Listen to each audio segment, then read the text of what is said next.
જે અમદાવાદ ગ્રામ્યના ધંધુકામાં જે બપોરના સમયે એક ભરવાડ યુવકની હત્યાનો બનાવ સામે આવ્યો, તેના કારણે ધંધુકા ભડકે બળ્યું। 20 જેટલા ટોળા દ્વારા દુકાનો સળગાવવામાં આવી, કાયદો અને વ્યવસ્થાની સ્થિતિ કથળવામાં આવી।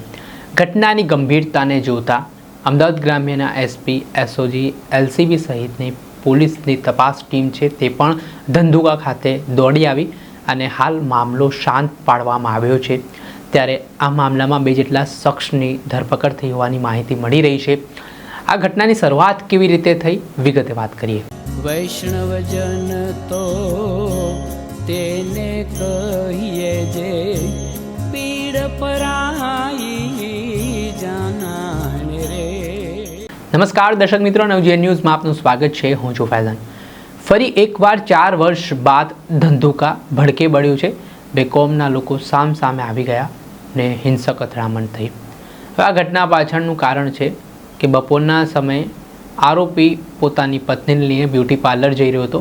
આ દરમિયાન સામેથી મૃતક ધર્મેશ ગમાર આવી રહ્યા હતા, ત્યારે આરોપી અને ધર્મેશ ગવારા નામના જે મૃતક છે તેમની બાઇક અથડાય છે, બોલાચાલી થાય છે।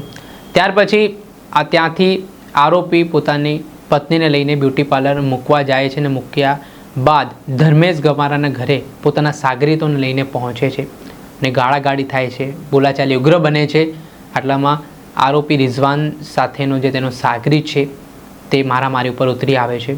જોતજોતામાં મામલો એટલો બીચકી જાય છે કે આરોપી રિઝવાનનો જે સાથી હોય છે તેની પાસે જે છરી હોય છે તે છરી વડે ધર્મેશ ગમારાના જે સાથળના ભાગે તે ચપ્પાના ઘા ઝીંકે છે અને આ ઘટનામાં ધર્મેશ ગમારાને ગંભીર ઈજાઓ પહોંચી, લોહીલોણ હાલતમાં તે જમીન પર ઢળી પડ્યો।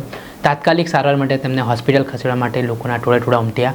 તેમને સ્થાનિક નજીકની સરકારી હોસ્પિટલ ખસેડવામાં આવ્યા, જો કે ફરજ પરના તબીબે ધર્મેશ ગમારાને મૃત જાહેર કર્યા।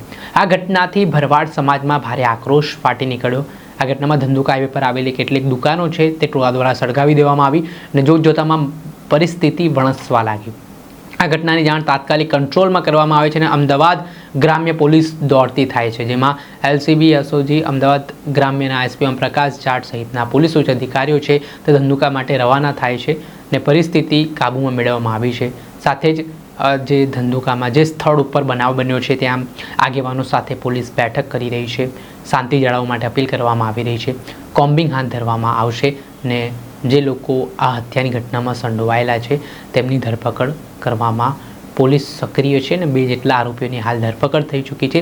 સાથે જ હજી જેણે આ ઘટનામાં ભૂમિકા ભજવી હશે તેમની સામે પણ સકંજો કસવામાં આવ્યો છે। બીજી તરફ આ દુકાનોમાં આગ ચાંપનાર જે ટોળું હતું તે ટોળા સામે પણ પોલીસે કાર્યવાહી હાથ ધરી છે। 15 થી 20 જેટલા લોકો સામે પોલીસે અટકાયતી પગલાં લેવાની શરૂઆત કરી છે। આ ઘટનામાં કોઈ અનિચ્છનીય બનાવ ન બને તે માટે પોલીસનો કાફલો છે તે ધંધુકાના ચારો ફરતે મૂકી દેવામાં આવ્યો છે। બંને કોમના લોકોને શાંતિ સલામતી જાળવવા માટે અપીલ કરવામાં આવી રહી છે।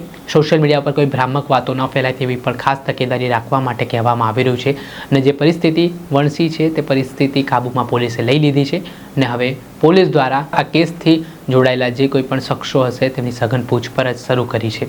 જોવાનું રહ્યું કે આ કેસમાં હજી શું નવા અપડેટો આવે છે। પડના અપડેટો આપના સુધી પહોંચાડતા રહીશું, એટલે નવજીવન ન્યૂઝ જોતા રહો।